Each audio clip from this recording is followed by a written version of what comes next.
So the fire is crackling away in the background. Um, and yeah, this is designed to be just a very informal, um, hopefully very validating fireside chat all about neurodivergence and perinatal mental health.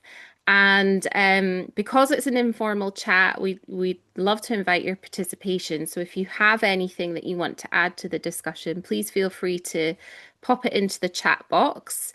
We'll also, make sure there's an opportunity at the end for you to kind of come on camera and say anything if it feels comfortable to do so. Um, but yeah, we want this to be, to feel like a chat, an inclusive space where people can share their perhaps lived experience and professional experience as well, but also a safe space. So a reminder of confidentiality, not sharing anything that anybody shares with anyone outside this room. And also just, yeah, respect and making sure this always feels like a judgment-free and safe space to share anything. So I'd love to welcome my friend Sally Bunkham, COO of PANDAS. Welcome to the fireside. I feel like we Thank you need so marshmallows much. or something to Yeah, we to need toast schmores. We need s'mores. schmores. Um, And that's funny. It's the hottest day of the year so far, and we've got a fire the fire's blazing. on. The fire's on. But it's lovely to see you. And I wondered if we could maybe start off our chat just by, perhaps sharing why we're talking about this, why we kind of work in the fields that we do, because of perhaps how this topic impacts us professionally, but also personally as well, if that's okay to share. Absolutely. Hi, everyone. Yeah, so I'm Sally. I'm the mum of two autistic daughters who are 10 and 11. I began my journey, I guess, in this field, in this industry, in terms of perinatal mental health. So I'm the co-leader of the PANDAS Foundation. We're the UK's leading perinatal mental health support charity. So we have lots of free services to support parents and carers with their mental health, from anything to do with just loneliness, isolation, a really bad day, all the way through to things like postnatal depression, prenatal anxiety, intrusive thoughts, those sorts of things. But I guess I have a real crossover and interest into the world of neurodivergence, being a mum with two autistic daughters, potentially being autistic myself, who knows? Potentially my husband being autistic. We have a lot of neurodivergence in our combined families. And we don't think here at the Pandas Foundation that it's a coincidence that so many of the people in our sphere, in our charity, are really embedded in neurodivergence, whether that's being the parents of neurodivergent kids or having neurodivergence in them and their families. As we know, a lot of it is genetic, so of course that tallies. This week has been so interesting, actually. It's really got me to focus a little bit on neurodivergence, with it being Neurodiversity Celebration Week. Shared some really interesting stats about our charity, that we did a survey a little while ago, and I will shut up in a minute, Victoria, No, but I no, just please thought these do these continue. stats were so interesting. So we did a survey of our internal team. There's not many of us. There's only six of us, but there's also over 130 of our Yeah. amazing volunteers. We surveyed them all, and 20% of our team have a neurodivergent diagnosis, Mm. which I just find fascinating. That's nearly one in four. Hmm. 68 believe they may present with ADHD. 85% of us have a child with an autism diagnosis. Yeah. 64% have a child with an ADHD diagnosis. 79% of us have experienced poor perinatal mental health, and 73% of us want to campaign to change to better support neurodivergent parents. So I just thought that was a fascinating insight, and I just think there's so much to do in terms of research for the crossovers between Yeah. neurodivergence and perinatal mental health and those challenges. And that's why it's amazing to work with you, Victoria. And I remember seeing your Instagram pop up on my feed and going, oh, someone's doing it. neurodivergent birth, and we connected, and we've not looked back since, and we No. have created our free guide and all sorts of things together. But Yeah. yeah, that's a little bit of a background about me. And I experienced poor perinatal mental health. I had late onset postnatal depression, and I experienced really awful symptoms of anger and rage and things that Yeah. you don't naturally associate with like postnatal depression, for example. So it's been a real journey, real stigma busting journey. And now, of course, my daughters were diagnosed about 4 years ago. They're 10 and 11 now with autism, one of them with ADHD as well. So yeah, that's a bit about my background and the crossovers, and it's Yeah. such a pleasure to be here talking about it. And Oh. I know there'll be so many like-minded people on this call as well. Yeah. Thank you, Sally. Yeah, I always enjoy these calls because a lot of us are drawn to talk about this topic because we have that kind of passion for the overlap in supporting people perinatally and recognizing how neurodivergence can have such a different and sometimes challenging, but also positive at times, impact on our perinatal experience. So, yes, I am Victoria White. I am an autistic person. I have ADHD. I didn't find that out until I was 41, and that's off the back of having supported my eldest daughter through trying to understand her better and through her own assessment and diagnosis. And our team at ND Birth, so we are not-for-profit organisation that provides training for maternity and perinatal professionals on supporting neurodivergent service users, and we provide antenatal education for neurodivergent audiences. Our team is all neurodivergent. It's very important for us that everything that we do is produced by, nothing without us, nothing about us without us. So everything that we're producing, all the resources, all the webinars, the workshops, etc., are all neurodivergent led. And I'm, absolutely delighted that our growing team is such an amazing group of people, but a real diversity in experience as well, which is really important too. And yeah, Sally and I want to talk about that overlap in a bit more detail. So that overlap between experiencing perinatal health difficulties and mental health difficulties and neurodivergence. And Sally, you've just shared about your personal experience. And I remember just feeling so validated when you and I spoke on the Neurodivergent Birth podcast about our experiences, particularly around that rage. And I think a lot of that coming from, that overwhelm, that sensory overload, and all the things that we can feel, but in a very heightened way, if our brain is working in that different way with those heightened sensitivities. So we now know, although I think it's still not talked about enough, that neurodivergent individuals are significantly overrepresented, I suppose, in perinatal mental health services, in being referred to them and accessing them. But that kind of acknowledgement of their neurodivergence being part of their story still seems to be lacking in many ways. And actually, often there can be like a misdiagnosis or a misunderstanding because it's not talked about, or there isn't that kind of connection, I think, between perinatal mental health services and our neurodevelopmental services.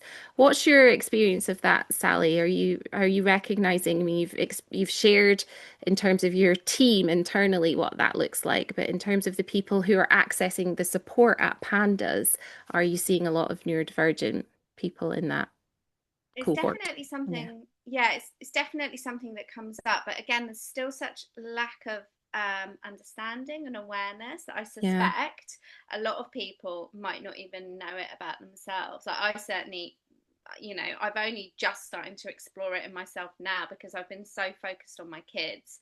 Haven't Yeah. really had time to think about it for me, but I'm sure there's overlap. So I've no doubt we're supporting people all the time that have that crossover and that intersection with neurodivergence for sure. But it's Yeah. just really hard. Like also, we on the survey we asked how many times people's healthcare um, GP or health visitor or healthcare provider asked them about whether, they're neurodivergent or not, and literally 0%, Yeah. nobody was asked. So I think that even if, basically what I'm saying is I'm sure there's much higher numbers than we Yeah. realise, but it is definitely something. It's kind of a perfect storm in many ways. I think about my own experience as a potential autistic person. I really value routine. I really value knowing what's going to happen. I've always been a real planner. So, focusing on my job, knowing what I'm doing that night. And then you have a baby, and that whole routine is flung out the window Yeah. very sharply. I also had another baby very quickly. So my first daughter was only 2 months old when we found out I was pregnant again with our second, which Yeah. was a massive shock. But that, that again flung everything into disarray. She was born, and she was, for the first 2 months, she slept okay. But then, so I don't know what happened, whether it was silent reflux or what on earth happened, but she just would not sleep. Mm, She was, oh my goodness, and it lasted for months, the lack of sleep. And, my routine was gone. So I could not plan to go to bed. I used to dread the night times. I used to yeah. dread going to bed because I knew I'd be up again. So it was that heady mix of lack of routine, no routine, not knowing whether I was coming or going, and then having a baby. And I know this is controversial. We've spoken about this, Victoria, because we know that children and babies cannot be diagnosed with neurodivergence, and their brains are so underdeveloped in many ways that there's no way we could possibly say for sure. But I really do suspect with my youngest, she has so many sensory issues now, Yeah. that we obviously have learned so much about, and there's so much we can now put in place to support that. But I am sure, and I might be wrong, but when she was a baby, I'm sure so much of that was apparent, and that's why she never slept. Like, Yeah. I do all these things with her, like wrap her up, swaddle her up. She would not lie flat. And I had every test known to man for that child. We had the pediatrician, the dietitian, cranial osteopathy, like Yeah. everything. Yeah. Everyone just said, on paper, she's thriving. God, if I had that one more time. But something was going on in the nighttime that meant she was not comfortable. And it wasn't just oh, she's up. It was a screaming, Yeah. I'm in pain scream. And that, for your mental health, wears you down so much, whether you're neurodivergent or not. That Absolutely. scream. And it just made me feel like I was failing because I Mm, would hear that scream every night, night after night, and it was just so wearing on me. So I think there's many overlapping factors that are yeah. so misunderstood, so under researched, so under, so much we still don't know. But for me, I personally suspect neurodivergence is at play for a lot of the things I went through, A for hundred sure. percent. And Yeah. it's interesting, isn't it? Because you've just touched on it there, and Sally and I have been given, I guess, a bit of well, perhaps we've been criticized a bit about talking about the experience of what we refer to as raising our neurodivergent babies, which we've talked about before on the podcast and on a similar webinar to this. And I think we have to be clear that we're not saying that babies who have trouble sleeping or have feeding issues or have, difficulties with being soothed are neurodivergent. We're definitely not trying to diagnose any babies by saying that. But I do think it's really important to validate the experience of parents who are looking after babies who may eventually go on to be diagnosed as neurodivergent because of genetics, right? I'm an autistic person, my daughter's an autistic person, and there's no doubt in my mind either that our postnatal time was really influenced by her sensory needs and her kind of sensitivities, and in particular for us, her proprioceptive need to be like moving all the time, and we never could not be on the move, if that makes sense. So I do think that even though yeah, perhaps kind of some people don't like us kind of speaking about that, I do think it's really important to talk about because of that importance of being validated for what parents like us and our experiences are going through. And yeah, the research is catching up. I mean, we definitely have research now that makes it clear that if you are autistic or you have ADHD, then you're at a higher risk, a significantly higher risk of experiencing anxiety, postnatal anxiety, postnatal depression, and sadly, the experience of a traumatic birth as well. So just with that kind of knowledge, it makes sense, doesn't it, that a lot of people who are being referred for perinatal mental health support will be neurodivergent, but they may not have that neurodivergence, even an awareness themselves, and they may not have that diagnosis. Exactly. And I think that, a lot of the issues are not, it's not the neurodivergence itself, it's the living in the world that has that such lack of awareness and understanding around it. And Yeah, like that's why we created the free guide, wasn't it, Victoria? Because we wanted people to know about what reasonable adjustments are and what the issues might be. And we still feel there's such a long way to go. yeah, Just the pregnancy and birthing experience for a neurodivergent person can have so many issues. It's such a sensory experience anyway, obviously, isn't it, yeah. having a baby? And there's so many ways it can manifest. Like, I just think about, like, I think about my daughter going to the dentist now, like with the rubber glove. She's just like, I can't the rubber, and she's now got the vocabulary and she can talk about it. She's like, oh, my sensory issues. She's only 10 and she has that dialogue now. And but Yeah, we, because we yeah, are older and we haven't spoken about it as much because of society, we don't have that as much. Like, no. I dropped my daughter off at, she goes to a little Montessori school on a Wednesday, and we walked in this morning, and there was a girl in there. She was moving like this, and someone went, "What are you doing?" She went, "I'm doing an autistic stim." And sometimes I do it because I'm really excited, and Oh sometimes I my do it, and I'm goodness. like, I'm just listening, thinking, this is amazing, Yeah, but we yeah, never had that. Oh my no. God, we never had that ever. So we've come on a long way in many ways, but we're still catching up. And especially as we are now having babies a little bit later than Mm. previous generations, we've got perimenopause in the mix as Oh well. my So, word. we've got potential neurodivergence, we've got hormones all over the shop, we've got perimenopause, and it's a heady mix, and potentially raising neurodivergent kids as well. So Yeah. that's why PANDAS, we have no cut-offs. We don't only support parents and carers in a perinatal phase. We do recognize that perinatal, I mean, that does tend to be our traditional person that does contact us the most, but Yeah. we also support parents with toddlers and older children, and that's absolutely fine too. Yeah, it's It's it's so so tricky. important. There's so many factors that we're all working through all the time. It's Yeah. not easy. And what about, I guess, when services potentially get it wrong and the impact that that can have? And I'm thinking particularly if people are um, perhaps referred to mental health support and, there isn't that kind of knowledge of their neurodivergence, and they might not have it themselves, but within the service itself, maybe the professionals don't have that language or awareness around neurodivergence and kind of able to kind of talk about it and explore it with the people that they're supporting.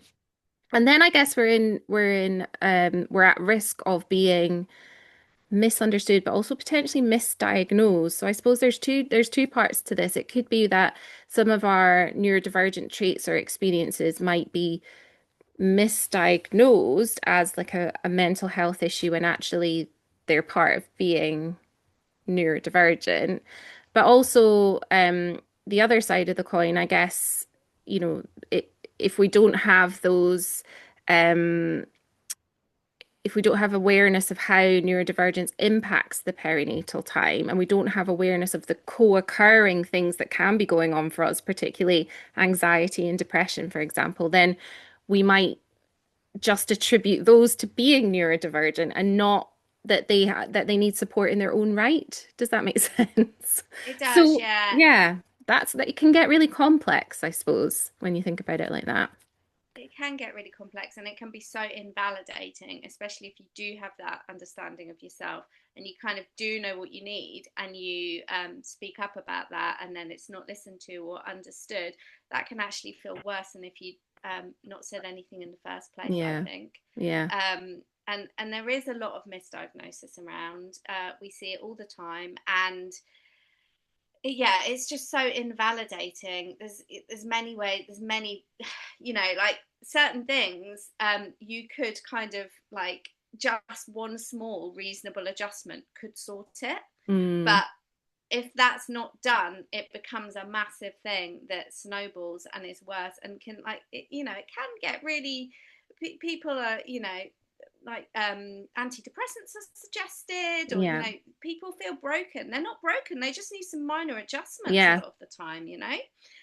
So it's really tricky, and it's really like I've got somebody I know. She is autistic, and she also has epilepsy. That is that's fairly common. There's many co-occurring things like that with neurodivergence, as we know. But Yeah. she now looks back and she understands that many of her epileptic fits were not epileptic fits, they were Mm, autistic shutdowns. wow. And all of her life she's been really medicated Yeah. for these epileptic fits. She Gosh. now looks back and she knows actually they weren't epileptic fits, they were autistic shutdowns. So Yeah. some of the ways that these things can manifest can have really sort of serious implications and repercussions, and that's why we just need so much more understanding and awareness around it. And Yeah. that's why what you're doing, Victoria, is so needed and Oh, and vital, geez, and Sally. we just need to keep chipping away and having the conversations, because Yeah. as soon as you have a conversation like that, someone will go, oh my god, yes, actually I'm not broken or weird, I just needed the lights turned down. It can Yeah. be like Yeah. something really simple. And it's like anything, like in the world of perinatal mental health, we are just now understanding things like intrusive thoughts, for example. Mm, Whenever we talk about intrusive thoughts and we explain, like on our social media pages, what they are, and yes, they can be really distressing and they're horrible, but actually it's your brain trying to flag danger to you. It's a coping mechanism. It's trying to flag all the scenarios up to you so that you can prepare for it. Sometimes just that knowledge, oh, I'm not like going mad, this is yeah. my brain trying to keep me safe, that can make somebody feel so much more validated and fix so much of it just with the awareness. Yeah. And I think there's many parallels with that and neurodivergence for sure. Definitely.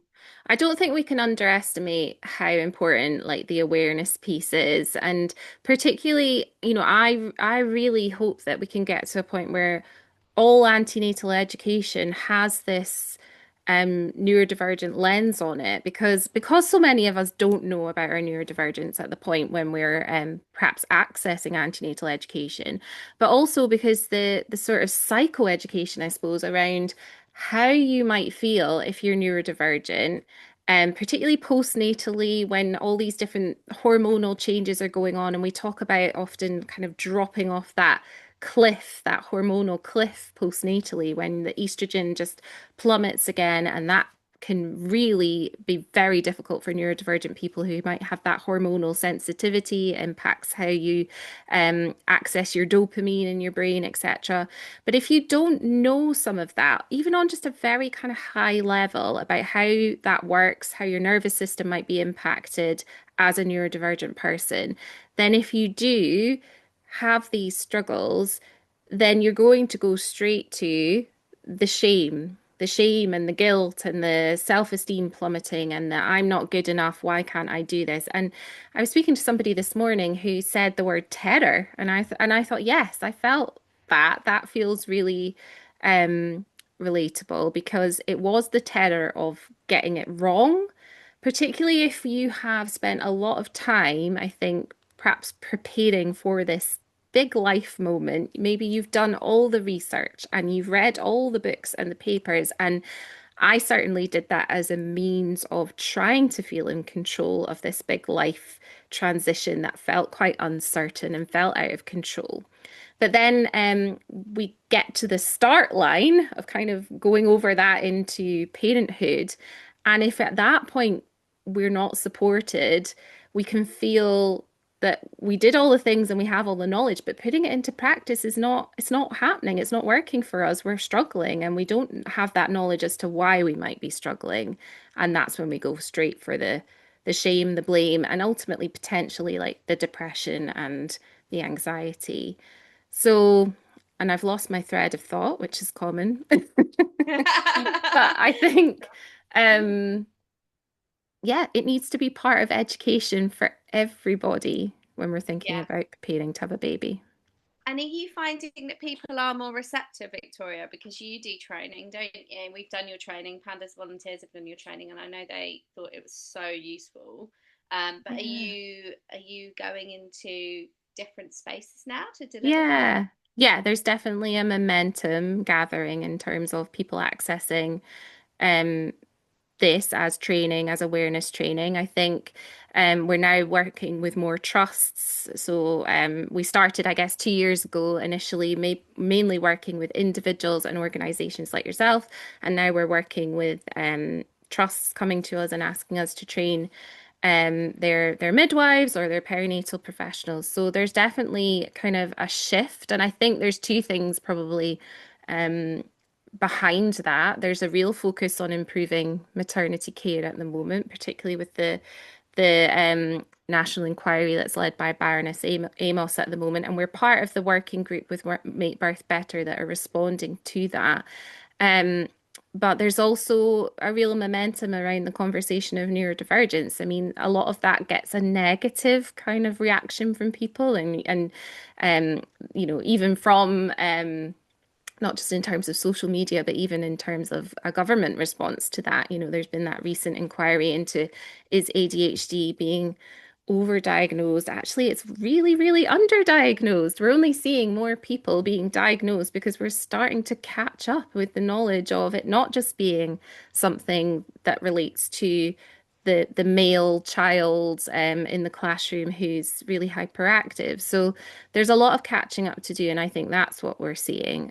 But yeah, the awareness is definitely increasing, but like with everything, it's hard because resources are limited, and so we'll always be Mm. up against that. I think mental Definitely. health, like talking earlier about the mental health of just parents, not just new parents, but I do feel like we are so, I mean, personally, I'm very affected by what's going on in the news and Yes. so much, there's the send reforms at the moment, there's the white paper, which is, a whole other can of worms. Yeah. But with that, there's a lot of negativity in the news Hmm. about, overdiagnosis, pushy parents just wanting to get support for their kids. There's so much of it, and it does affect you. It really does Yeah. affect you because you Yeah. just you're struggling so much just to get the support that your kids need. You don't need that as well. Like, Yeah. yeah, it's very multi-layered, and it's certainly affecting parents of kids that are older at the moment, I think, Yeah. as well. Yeah. Absolutely. No, that's a really Mm. important point to acknowledge, and it feels heavy, doesn't it? It's a heavy kind of when you parent neurodivergent children, you're kind of yeah, it's There's exhausting, so and there's a much. weariness about having to constantly advocate for just some really basic needs to be met, and it takes its toll for sure. Mm. And I think kind of going back to that risk of misdiagnosis. I mean, we've Mm. spoken to people, for example, who have been misdiagnosed with things like borderline personality disorder, as an example. And I'll get the acronym wrong for this, but emotionally unstable personality disorder. I hope I've got that right.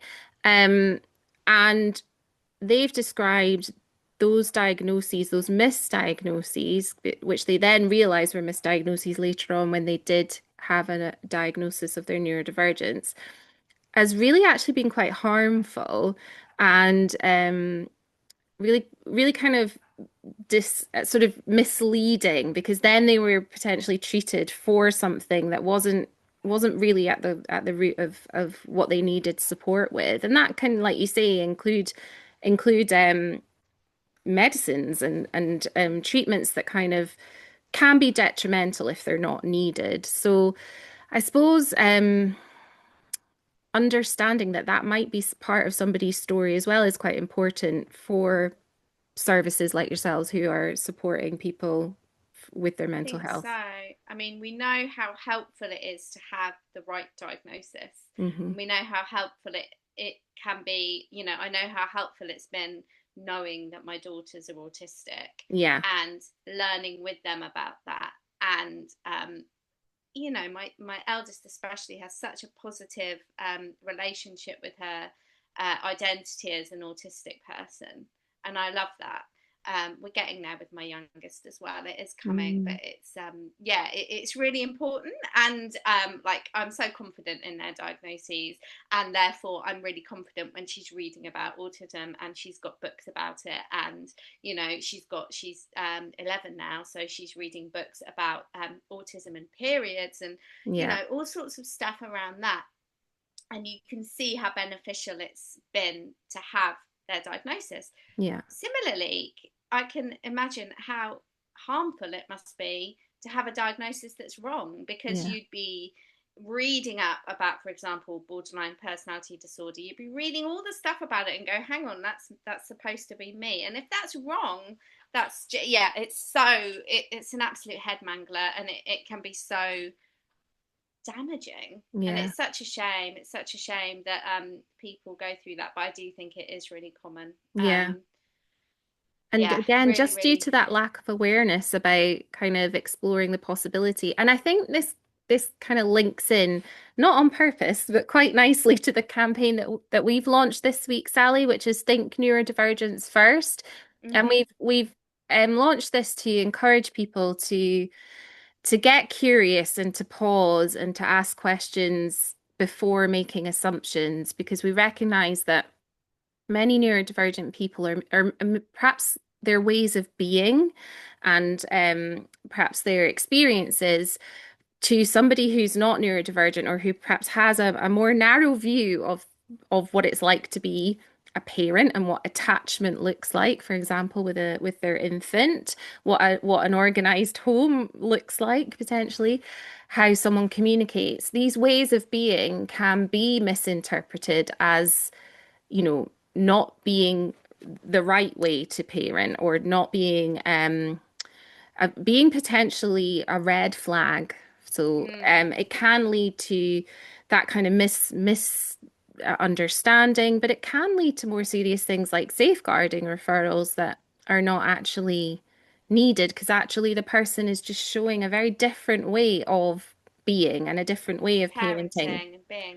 And I would never Absolutely. say that again. I would always caveat that by saying that's not to say that all difference means every difference means there's no risk. Like, it's always about assessing um, and intervening when there is genuine risk of harm. But I Mm. think before we get to that point, it's about pausing and Mm. asking, is there an unmet need? Like, is there something going on here that a service can accommodate, make a reasonable adjustment, and meet that need, rather than there being a risk of harm or a need for an intervention or an escalation. So we've got these pins that are available, and they just say think neurodivergence first on them, because they're just prompting people to pause and ask that question, I That's suppose. that's And it lovely. relates to this as well, doesn't it? It relates to the first time somebody meets with a perinatal mental health professional, and that professional having that knowledge about pausing, thinking neurodivergence first before Yeah. perhaps exploring some other possibilities.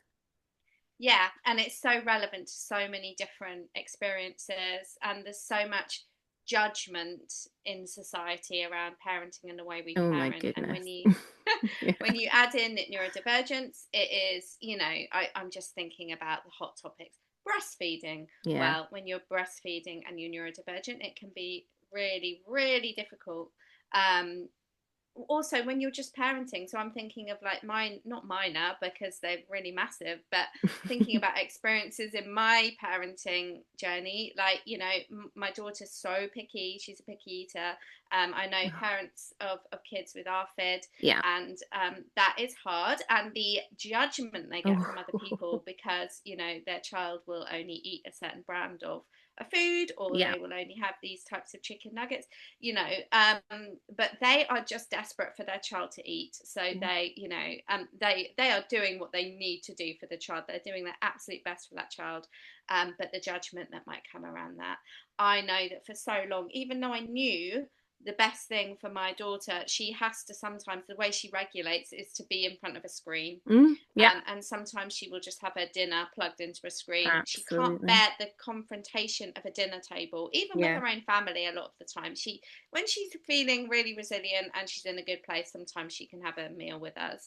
But a lot of the time, she's had a day at school. She can't cope with any more social interaction, so she will have to just plug in. My other daughter literally has to go under a blanket for like Mm, 2 hours after school. That's the way she regulates.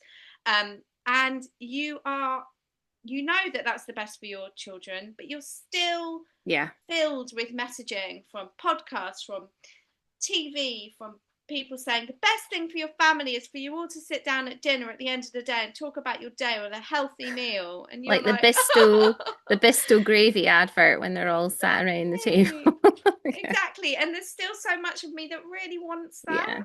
Yeah. And I still, even though I know it's not right for my family, I still feel the guilt Yeah. and the shame around it. And it was only when the woman that diagnosed my youngest daughter with ADHD and autism, she said to me, Sally, you have to parent differently. You're dealing Yeah. with an autistic daughter, and this is what she needs. And I'm like, a clinical psychologist is telling me now I've got to Yeah. drop the guilt. I shouldn't have needed that, but I did, and I do. So yeah, and I've just seen Lindsay. We should come to the comments and get other We people's should. comments. I'm so Right. sorry. Yes, there's But going to be some no, gold in the comments. I've just seen a flash. There is a grief. There's a grief sometimes that Mm, comes with parenting, a grief for what you imagined it yeah. would be like, and it's not, and that's Yeah. so true.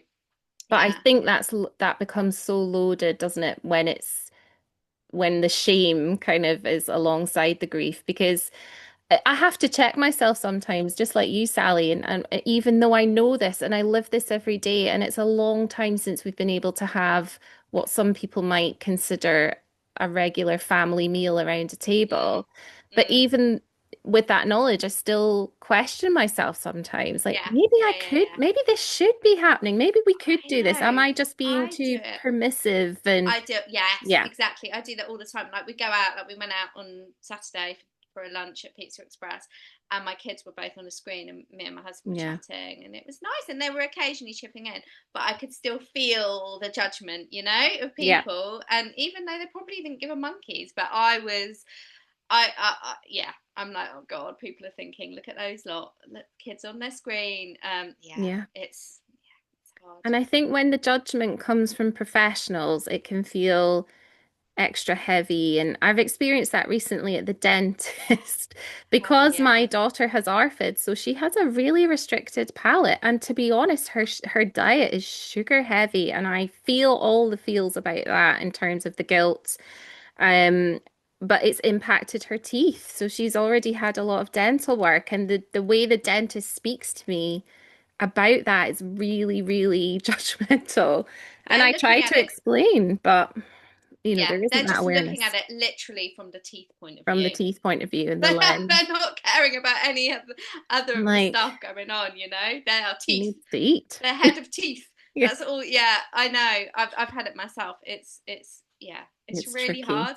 And you have to, I have my kids now saying, but mummy, you're doing your best for me. And it's so like, I'm like, Gosh. thank you so much. It's like, this is terrible. My kids are having to reassure me. But they're Oh, right. They're absolutely right. yeah. That's amazing that that they are so aware of everything and yeah, absolutely give you that reassurance. I'm going to look at the comments and then I'd love to kind of wrap up with sort of understanding a bit about how perinatal mental health support can be neuroaffirming. And I'd love to talk about the ways that PANDAS do that, because I know you have lots of different ways of accessing your support, which I think is really Yeah. important. But let's check the comments first. I think a lot of people sort of saying, yeah, kind of resonating with what you're saying, Sally, about your experiences. And yeah, Lindsay sharing about her daughter not sleeping well. And that, yeah, so many neurodivergent adults have spent so long minimizing their experiences and haven't had the language to explain their inner world, and kids are way ahead in some ways. And that's amazing. And I think, we have to kind of um applaud our community for that, really, because we are talking to our children in a way that was just not on the radar when we were growing up. And the fact that, my daughter can go to my husband and say, Daddy, do you know what the amygdala is? Well, it does this, and then this is my prefrontal cortex. I mean, what? This is my Wow, it's prefrontal cortex. And amazing. I these don't sorts know of that. things. I need a lesson from her. I'll get her to give you a call. Yes, please. But also, yeah, the impact of the perimenopausal years. There's something so kind of, I don't even know what the word is, but about having children going through the postnatal time, and a lot of us are, like you said, doing that later in life, and then almost immediately falling into perimenopause. It just feels like Yeah, some kind of and obviously, terrible joke. and then the kids are getting to puberty. Oh my Yeah. God. And Yeah, potentially it's you're looking after older generation as well. It's really mm, difficult. Emma shares that she's a former teacher and now working in these spheres, and in the education system, there's a lot of emphasis on how well schools are trying to support children and young people with neurodivergent needs.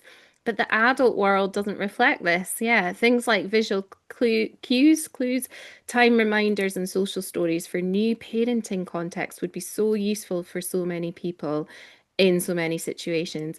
It's often the fear of the unknown that stops ND people from exploring options for help, and that can escalate their mental health challenges. And there's some stuff like this through online and social media, and yeah, but it's a postcode lottery, isn't it? Just absolutely, Emma. But no, you're right. I think some of the things that in the educational setting that are becoming more the sort of tools that are being used more for supporting neurodivergent children are still really relevant for us as neurodivergent adults, 100%. And yeah, lots of people agreeing with you there. Yeah, we've forgotten the adults. Absolutely. Um, Thank you for sharing what you did about intrusive thoughts, Sally. That was really helpful. And yeah, we've been talking about the expectations around the dinner table, and we almost lose focus, don't we, on why do we care about everyone sitting around the dinner table? And when you actually stop and ask yourself that for a moment, you think it doesn't matter, mm, but it's the societal expectation that makes it feel so heavy. Emma shares, we're the first generation to really have an open society where these issues are discussed, because where there can be genetic links to neurodiversity, the generations before us were often completely misunderstood. My own nan was institutionalized in the 60s, and when my mum was small, she was diagnosed with very severe mental health conditions. I definitely expect that these were closely linked to her having undiagnosed neurodivergence, and her birthing and parenting experiences absolutely, it's a taboo part of life in our family that no one talked about, and that's just so sad, isn't it? And I really relate to that. Many of us have kind of done that family tree sort of mapping when we find out about neurodivergence in our family, and it's very clear to me the sort of the line of the family tree that this all influences, and it's the maternal side of my family also. And yeah, a lot of really, really poor mental health, a lot of addiction issues, and just yeah, really sad. And the way it's talked about is so interesting because it's not really, or flyaway comments are made like, oh yeah, Uncle so and so never didn't leave the house for 20 years. And you think, mm. oh, did anyone think that he might have been struggling with some things? But yeah, it's difficult, and I think I'm glad that our children are kind of growing up in a different environment of understanding. Yeah, the language used by some professionals has upset so many parents I work with. Failure to thrive. Isn't that Oh, so some of the difficult? language in this whole sphere, like I just think of some incompetent cervix. Sorry, what? Oh yeah. Like, Yeah. yeah, there's so much of it in our, yeah, even actually miscarriage. Yeah. When you think Yeah. about the what a miscarriage, like when you actually sit and think about some of the language The we're wording. using, Yeah, it really is so invalidating it and is. yeah, and it has massive consequence. 100%. I couldn't agree more. We really need to, there needs to be a whole kind of campaign on language in maternity care and perinatal services, I think. Definitely. So, as always, Sally, we're We're filling time very easily. We're good at that. Good at that. So let's have a little think about how perinatal mental health services can be more accessible, more neuro affirming in their approach. And I suppose within that, thinking about peer support as well and access to peer support, which is important, but can feel I suppose there can be some barriers in accessing peer support because if it's a group setting or it involves kind of having to go and talk to people that you've never met before and you don't know if the environment's going to be overstimulating, etc., then it might be easier to just not kind of seek that support. But I think for neurodivergent people, that experience of connecting with other neurodivergent people is really like transformative. Even in the spaces like this, I feel that validation.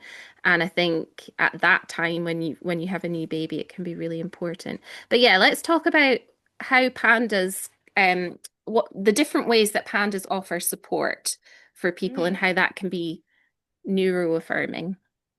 Definitely. So, yeah, we really recognize that people like to seek support and talk in many different ways. So, we have, and I think the whole general NHS way of seeking support can be really hard. Like, there's often so many phone calls, for example, that are needed, and so many face to face, quite Gosh. confronting conversations, which some people find really tricky. Yeah. At Pandas, we have a WhatsApp support service, which we know that many neurodivergent people find really beneficial because it's, it's in a way, it's fairly anonymous. You don't have to divulge exactly who you are or your gender or anything like that. So the WhatsApp support is good.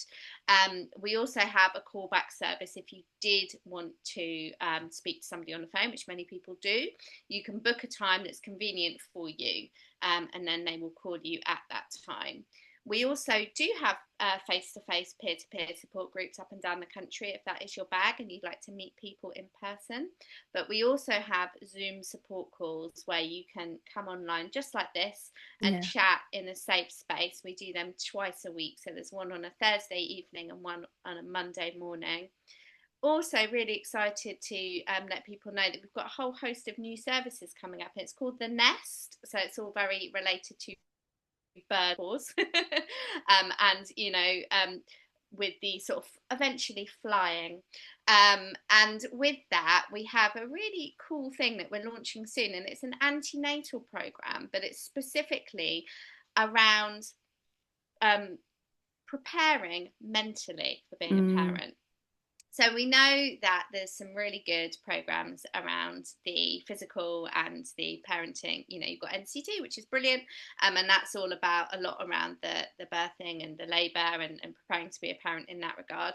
With Pandas, we are really wanting to provide this for free, and it will be much more around preparing mentally for all the issues that can come up. It's not specifically for neurodivergent parents, but they are very much welcomed, and that's going to be launching really soon. So there's a section on the website around that, and we've also got a new support service where it's going to be more where you're kind of paired with a buddy. So hmm you'll have one of our amazing trained pandas volunteers. You'll be paired with them, and it's like an 8-week program, and that will be very flexible in the way you talk to them. So it might be that you want to talk to them via WhatsApp, it might be that you want to have a call like this, but the point is it's up to you how you communicate with them, and it's up to you how you're supported, and you can talk to them about whatever the issue is around your perinatal mental health or your mental health as a parent, and they will work with you for 8 weeks, and then hopefully at the end of those 8 weeks you'll be feeling in a much better place, and you will go away and fly. If you have any hiccups in a few weeks later, you're absolutely welcome to come back and go again. But yeah, so they're the main ways that we support people. So we really hope to offer a kind of good range of ways to get that support, because we really do recognise that people Yeah. like to communicate in different ways. I think that's absolutely the key, isn't it? I love the fact that there are so many different ways that you can access support with pandas because it's not just assuming that everybody can just, yeah, phone a helpline and do it Oh, that way. I mean, it's such a barrier to so many people if that's the only option. So I really think that, yeah, you're really leading the way in terms of showing that multiple ways of accessing support is really important. Lindsay's asking if we have a counselling service. So we are very much all about the peer-to-peer support model. So it's not therapy or counselling. It's about the peer-to-peer. So no, not especially. We do have an in-house therapist who does sometimes provide therapy to our volunteers because their well-being is Yeah. paramount to us. They're the heartbeat of our charity. But no, the support we offer is always the peer-to-peer model, but very much the volunteers all get excellent training. Some of Mm. your training, Victoria, Well, you'll I have was to speak to that. But yeah, a lot of training around perinatal mental health. The training we it's not just about about perinatal mental health. We get our volunteers trained in all sorts of overlapping issues, like for example domestic abuse yeah, or cultural sensitivity. We've got lots of different training on offer so that people are as prepared as possible before they offer the support. hyperemesis as well. Yeah. Yes, Yeah. yeah, high premises. Gosh, which is that you could Yeah. do a Oh whole my goodness. topic on Yeah, that. Yeah. absolutely. Um, And so, well, on that, that's made me think of two things. One on the hyperemesis is that we launched yeah, was it yesterday, Lindsay? I can't even remember. Yes, it was. What a blur of a week. Our fact sheet that we've written with wonderful Lindsay from Pregnancy Sickness Support, because we don't have any, concrete stats backing this up, but anecdotal evidence is important. And we know anecdotally that a lot of neurodivergent people experience the horrendousness that is hyperemesis. And the mental health impact of that cannot be underestimated. And so we've put together a specific fact sheet that's on our and PSS's website as well. The other thing, which I wanted to just mention, is our resource with PANDAS. So I'm just going to put that in the chat now. So this is the resource that we put together jointly. When did we do this? Was it about a year ago? I can't remember. Sounds about Um, right. about Yeah. that. Specifically, how can we support you as a neurodivergent individual with your perinatal mental health? And there's some great links in there to resources, how to access support, and yeah, it's downloadable for anybody. So do consider sharing that with anyone who you think might benefit from it. And What yeah, Zoe's Sally, doing. sorry. Oh, sorry. Yeah. I was just saying, if anyone wants a leaflet, I can email it to you. So just pop me an email. And I was just saying what Zoe's doing sounds interesting. I work in perinatal mental health services, and we do ensure we ask about neurodivergence Amazing. at the point of referral and ensure this is being considered throughout. As a perinatal occupational therapist, we offer a lot of work around sensory regulation in the perinatal period. There's so much work Oh. to be done. Attending today has found how important the work we're doing is, And absolutely, in promoting. I'm going to Yeah. invite you, Zoe, to get in touch if you would, and just tell us a little bit more about what you're doing, or if we can sort of spotlight that in any way, because that sounds amazing. And I Mm. think, if you, again, if you're leading lights like Sally and her colleagues, then we want to hear about you and we want to showcase what you're doing as best practice. So please do get in touch. I've just put our email address in there. Okay, so we're coming up to the hour. Does anyone have any questions that they'd like to ask on camera, or continue to type in the chat if that's more accessible? But yeah, we're just very grateful for you attending our informal fireside chat. Please do stay tuned for more things. We've got a live with Laura Rose, CEO of Make Birth Better tomorrow, which is focused more on birth trauma and neurodivergence.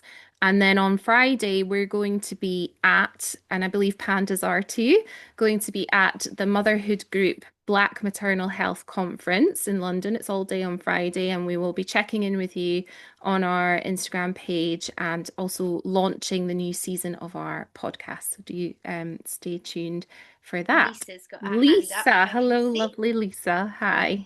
Hi, good morning, everyone. How are you today? Morning. Hello Hello. to you. I was really stricken when you said your daughter was reading a book, Autism and Period, I Oh think is what you yeah, said. yeah, yeah. And Um, I sent you an email if I didn't hit send yet. If we can talk more about that, because I'm actually running a meet period, panel viewing and panel discussion at the end of this month. And it's exactly that topic about period, menstruation, what it's all about. What does it look like for women, for fathers, single fathers? There's a lot of generational misinformation as well. And so this would actually be a helpful piece to throw in the mix of the panels to really talk about it because with Victoria's campaign of Think Neurodivergence First, I think this would be a great way to segment that moving forward in a lot of the campaigns that we're working on here in the US. Amazing. Oh, thank you. Yeah, that'd be great. Yeah, the book I've got for my daughter, it's called The Autism Friendly Guide to Periods, and it's by someone called Robin Stewart. Stewart, Robin with a Y. But yeah, it's definitely like Mm, it's such a massive thing for all girls and women, yeah, but especially when if they might have sensory issues going on, for sure, it's a big topic in our house at the moment. yeah, Yeah. absolutely. Perfect. Thank you so much. Thank you. Thank Thank you, you, Lisa. Lisa. And thank you for supporting another event this week. I'm always amazed at Lisa's dedication to getting up early in the morning and Oh my coming online to gosh. see us. So Oh, well well done, done. Lisa. Well done, Lisa. Love it. Okay, Thank well, you. thank you so much for attending. As I said, we'll keep this on our YouTube channel, which is slowly growing, and we do need to put some more bits and pieces on there. And if you have any suggestions or would like to contribute in any way, do let us know.